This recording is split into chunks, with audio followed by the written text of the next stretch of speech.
Let's now travel to Nepal, where there are strong links with Rotary here in the southwest. Rtn Peter Reid of the Plimpton Rotary Club tells us more. So how did you personally get involved with Nepal? When my wife and I were teachers, and when we retired, we applied to VSO, and she said, they could send us anywhere. I might never get to Nepal, and it was our third offer, Kathmandu. As a Rotarian, how did you get involved in Nepal? I've been a member of Rotary. I like that it's Rotary International. That means you can walk into a club anywhere in the world, but even better for us, I was able to transfer my membership to a Rotary club in Nepal. And how did you develop links between the Southwest Peninsula and Nepal? Nepal became its own district the year that we left. I spoke to the man in our club, in my club in Nepal, and he was going to be the new DG, and I said, meet up with the DG from Plymouth and Cornwall and arrange to do a group study exchange. And a group study exchange happened. It happened from that. And 4 young people from here travelled to Nepal and spent 4 weeks living there, and 5 young Nepalis came here with a very distinguished Rotarian. And that led to a project, didn't it? It led to a very good water project in the mountains where women will be saved a terrible ordeal of carrying water up for animals and washing and cooking and everything. A water project will actually pump the water to their village and save them that manual labour. And shelter box has always been important to you as well.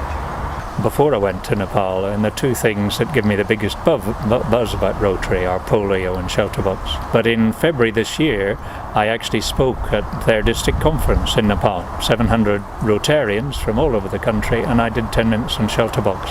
And I mentioned Haiti and capital city and an earthquake, and you didn't need to say that twice in Nepal. They made the connection. And it's only a few weeks later the terrible earthquake happened. Just 7 weeks after my presentation, and the terrible earthquake happened, and Nicola, my friend, who had already been in Nepal doing an evaluation for shelter box, was called again to be there when the boxes started arriving, and she spent time connecting up with the Rotarians that I'd introduced her to. And it's gone beyond that in the Southwest, hasn't it? Not just shelter box, but all sorts of other things have been happening. Because of the group study exchange, there's a huge softness for Nepal. A lot of people, Facebook friends, Nepali Facebook friends with friends in the Southwest, friends in our district, our new district, and when they went looking for help from the clubs, they suggested, David Jones suggested each club give £100. That would have raised 3,900,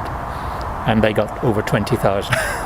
And that went straight to the Rotary district, 3292, the district which is Nepal, 85 clubs, an amazing district. And since the terrible earthquake, of course, you and other Rotarians have been getting involved with all sorts of other initiatives in the Southwest.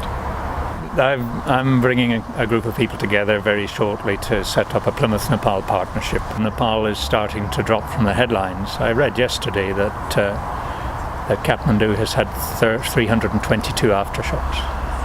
Oh goodness, and you feel that it's being forgotten? It runs the risk of being forgotten, but that's what our partnership is to counter. We want to keep it high profile and come up with some events right through to next April. Next April we want a series of events called 1 Year On. And presumably it's not just about raising money, there's an awareness, but right. There's also things that we can actually help out there in other ways. Raising money, raising awareness, but also giving people some idea of what it's actually like in Nepal. There are people saying, but I can't go to Nepal as a tourist or as a trekker because it's all destroyed. No, it isn't destroyed. 98% of the buildings in Kathmandu are still standing. There are lots of things that people could do, but we need to resuscitate their readiness to travel and trek in Nepal. Nepal is working, Nepal's getting back on its feet, and it just needs people over in the UK and around the world to say, well, now's the time to visit. Well, that brings us to an end this programme. Please remember, Rotary's business is doing good in the community. Rotarians are just ordinary people, just like you, who are prepared to go out of their way to help others. But when they work together under the Rotary banner, those ordinary people achieve extraordinary things. Rotarians change lives, save lives, and give hope. Now, if that interests you, then please contact us.